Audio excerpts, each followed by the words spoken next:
بسم الله الرحمن الرحيم.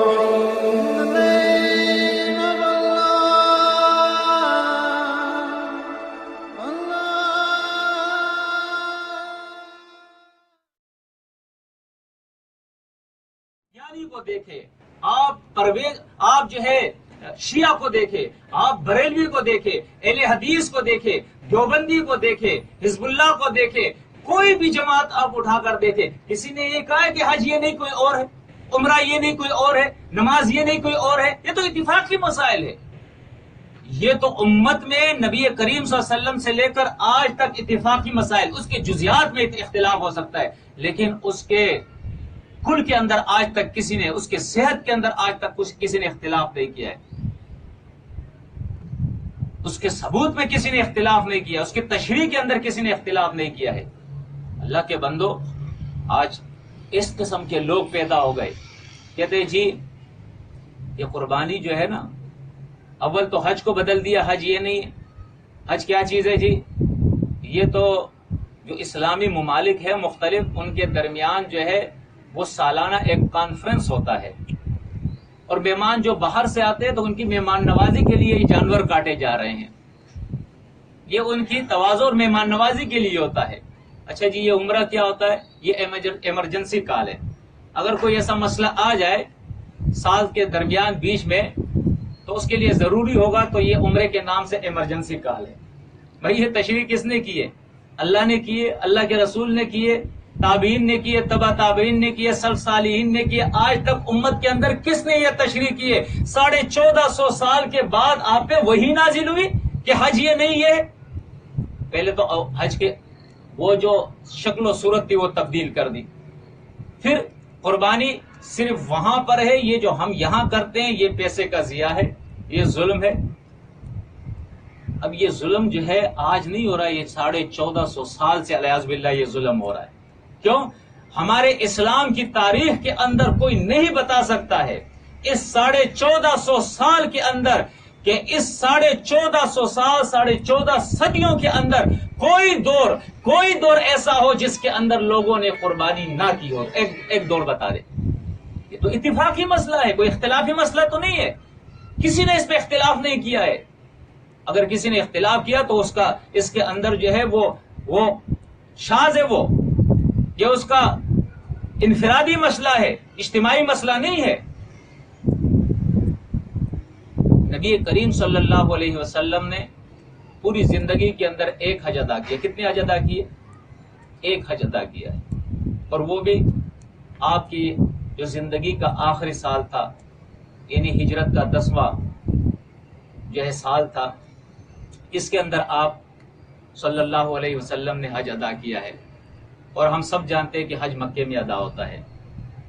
اس کے علاوہ آپ مدینے میں تھے.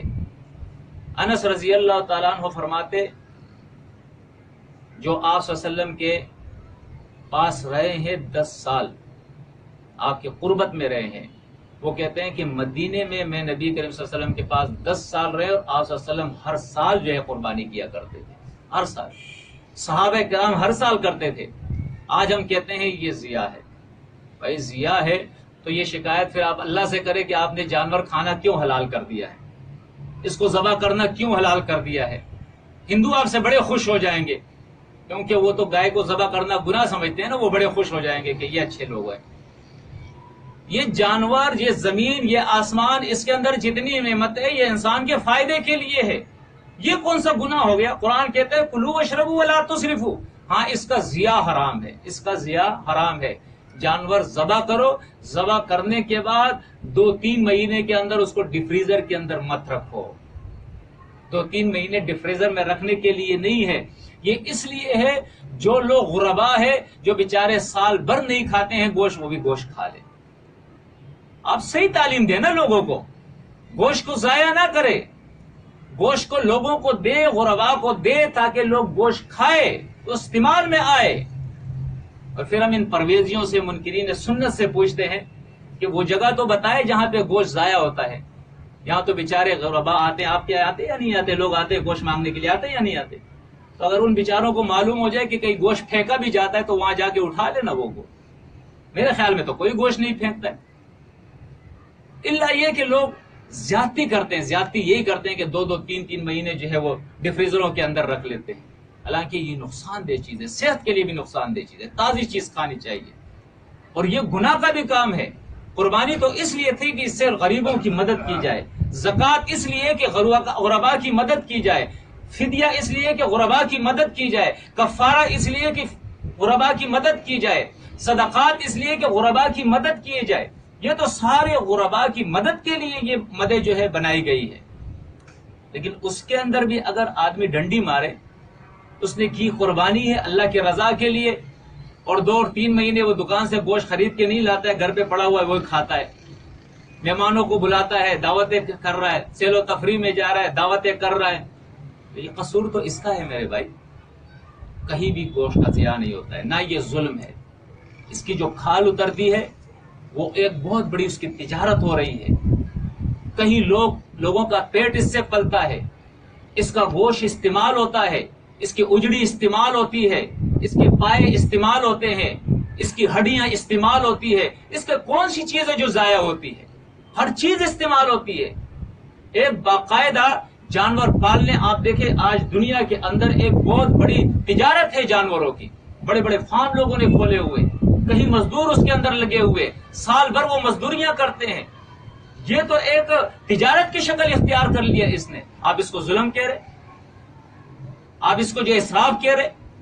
وجہ کیا ہے؟ اسلام کی مخالفت، سنت کی مخالفت. تو بہرحال ہمیں ان فتنوں سے بچنا ہے.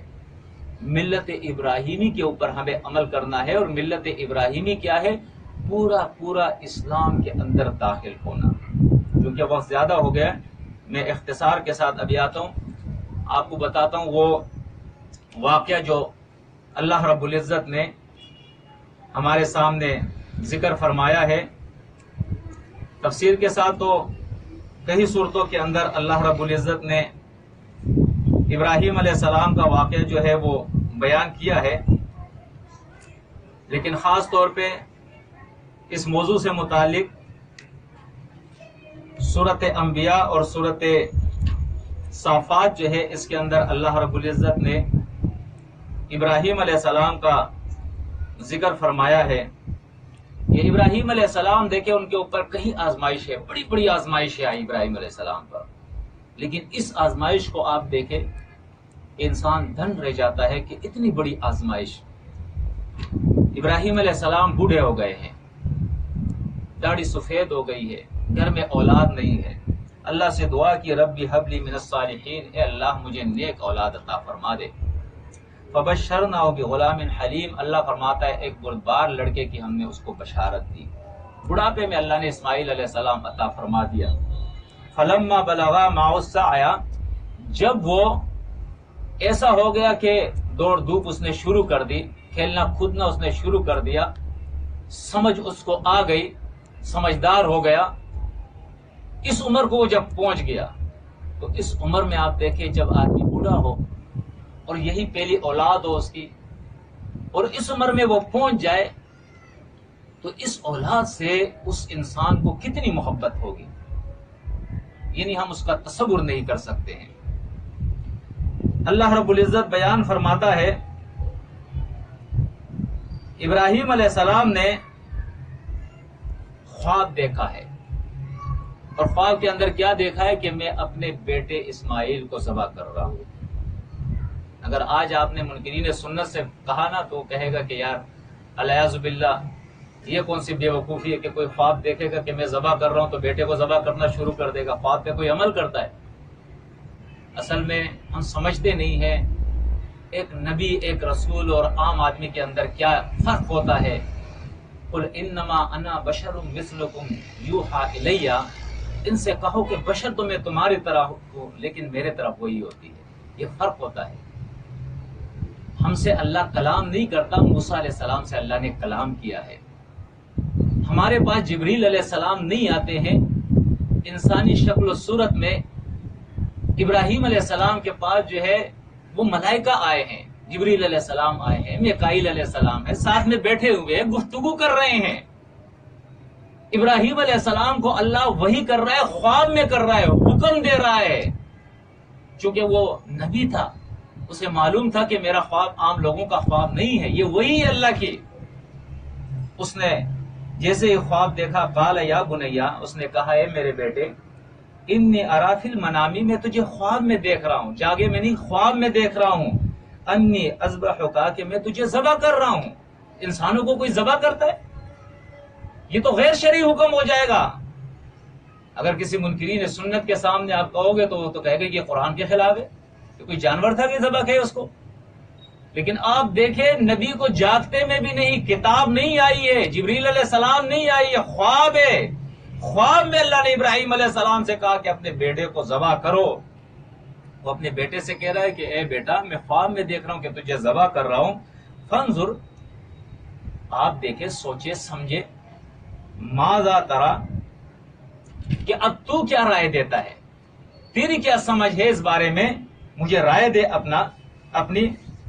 قال، ابراہیم علیہ السلام کے بیٹے اسماعیل علیہ السلام نے کہا، یا ابت افعل، بابا جان آپ کرے، ما، وہ کام تو امرو، جس کا تمہیں حکم دیا گیا ہے. یہ نہیں کہا کہ بابا جان یہ تو خواب ہے، کیا ہوا آپ نے خواب دیکھ لیا؟ نہیں، اسے بھی معلوم تھا. ابھی دیکھیں اتنا بڑا بھی نہیں ہے، لیکن اسلام کی یہ بنیادی بات وہ بھی جانتا ہے کہ نبی آپ انسان جیسا نہیں ہوتا ہے. آج تو ایسے ظالم آ گئے کہ وہ کہتے ہیں کہ جی یہ نماز، یہ تو رسم و رواج ہے، نبی کو کیا اختیار ہے کہ وہ خود سے تشریح دے؟ یہ تشریح قرآن میں کہاں ہے کہ تم اس طرح نماز پڑھو، یہ اذان دو، یہ کہاں ہے قرآن میں؟ نبی کو تو پتہ نہیں انہوں نے کیا سمجھ لیا ہے، اور ان کے پاس تشریح کا حکم ہے کہ یہ خود تشریح کرتے رہے. ابراہیم علیہ السلام، اس کا بیٹا اس سے کہہ رہا ہے کہ یا ابت افعل ما تؤمر، جو تمہیں حکم دیا جا رہا ہے اے بابا جان اس پہ عمل کیجئے. ستجدونی انشاءاللہ من الصابرین، ان قریب اللہ نے چاہا تو تو مجھے صابرین میں سے پائے گا، میں صبر کرنے والا ہوں گا. فلما اسلما، جب یہ دونوں، اسلما تسنیہ کا صیغہ ہے، جب یہ دونوں اللہ کے حکم کے تابع ہو گئے، باپ نے، ابراہیم علیہ السلام نے بھی اللہ کا حکم مان لیا جو خواب میں دیا، بیٹا بھی اس کے لیے تیار ہو گیا اللہ کے اس حکم کے لیے. وَتَلَّهُ لِلْجَبِينِ، اور اسے رخسار کے بل لٹا دیا اپنے بیٹے کو ذبح کرنے کے لیے. وَنَادَيْنَاهُ أَيْ يَا إِبْرَاهِيمُ، اللہ فرماتا ہے ہم نے آواز دی کہ اے ابراہیم، کتاب نہیں بھیجی، آواز دی ہم نے. آج کہتے نہیں آواز والی وہی تو ہم نہیں مانتے ہیں، وہی تو ایک ہی ہے، وہی جلی، اس کے اندر خفی کہاں سے آ گئی. خواب والی وہی ہم نہیں مانتے ہیں، باتوں والی وہی نہیں مانتے ہیں، آواز والی وہی نہیں مانتے ہیں، جبرائیل علیہ السلام آ کے کچھ کہے تو وہ ہم نہیں مانتے ہیں. ہم تو صرف وہی مانیں گے جو کتاب کے اندر ہوگی، بس. ہم کہتے ہیں تیرے جیسے کافر، اس کے لیے جہنم کافی ہے. پھر جو اللہ کے نبی کے وحی سے بھی انکار کرے، جو شریعت سے بھی انکار کرے، جو شریعت سازی کرے. اللہ بیان فرماتا ہے قد صدقت الرؤیا، اے ابراہیم تو نے اپنے خواب کو سچ کر دکھا دیا. انا کذالک نجزی المحسنین، اسی طرح ہم بدلہ دیتے ہیں نیک عمل کرنے والوں کو. ان ھذا لہو البلاء المبین، اور یہ ایک بہت صریح اور واضح آزمائش تھی اے ابراہیم. وفدیناہ بذبح عظیم، اور اللہ فرماتا ہے ہم نے اس اسماعیل کی اس قربانی کو بڑی قربانی کے بدلے میں قبول کر لیا. بڑی سے بڑی قربانی، اس کے آگے کچھ نہیں ہے. تو دیکھیں ہماری یہ قربانی جو ہے نا، یہ تو اللہ کے نبی صلی اللہ علیہ وسلم نے فرمایا کہ اس اپنے باپ ابراہیم کی اس قربانی کی ہم صرف یاد تازہ کر رہے ہیں، یاد تازہ کر رہے ہیں کہ کتنی بڑی اس نے قربانی دی تھی. یہ ہے انتہا سمع اور اطاعت کی، یہ ہے انتہا سمع اور اطاعت کی. اللہ رب العزت اصل میں ہمیں یہ بات بتانا چاہ رہے ہیں کہ تم ملت ابراہیم کی پیروی کرو. یعنی جس طرح ابراہیم علیہ السلام، یہاں تک اللہ نے جب اس کو حکم دیا کہ اپنے اس بیٹے کو ذبح کرو تو اس نے اس کے اندر کوئی شائیں بائیں نہیں کیا ہے، اس کے لیے تیار ہو گیا، اللہ کے اس حکم کے لیے تیار ہو گیا. آج ہم دیکھیں اپنا حال کہ ہم کتنی اطاعت کرتے ہیں، اور اصل میں یہی چیز اللہ کو مطلوب ہے. اللہ رب العزت بیان فرماتا ہے اذ قال له ربه اسلم قال اسلمت لرب العالمین. جب ابراہیم سے اللہ نے کہا کہ اسلم، میرے حکم کے سامنے جھک جا، میرا حکم مان لے، تو ابراہیم علیہ السلام نے کہا اسلمت لرب العالمین، میں رب العالمین کے حکم کے سامنے مطیع و فرما بردار ہوں، اس کا ہر حکم میں نے مان لیا ہے. پھر اللہ نے احکامات دینے شروع کیے، یہ کام کرو، یہ کام کرو، یہ کام کرو.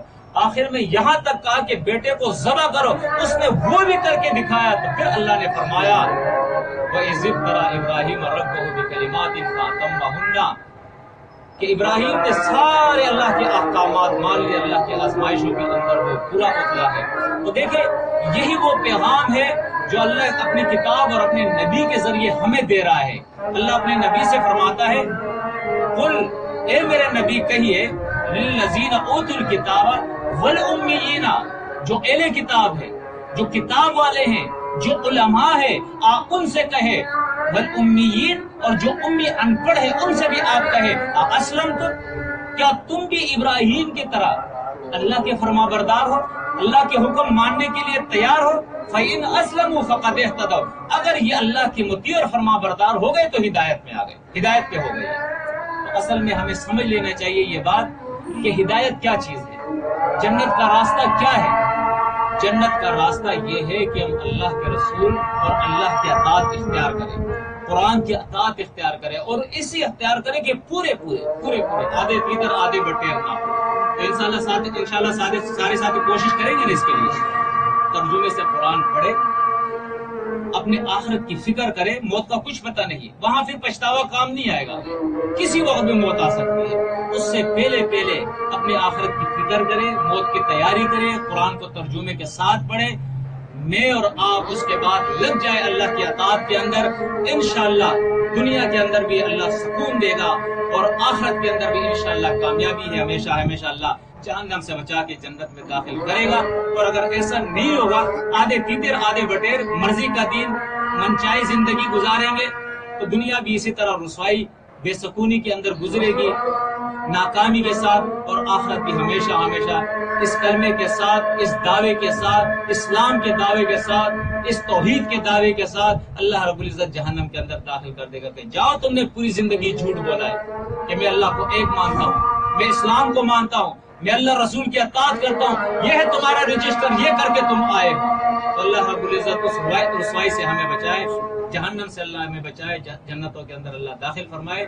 سبحانک اللہم و بحمدک، اشہد ان لا الہ الا انت، استغفرک و اتوب الیک، وصلی اللہ علیہ وسلم.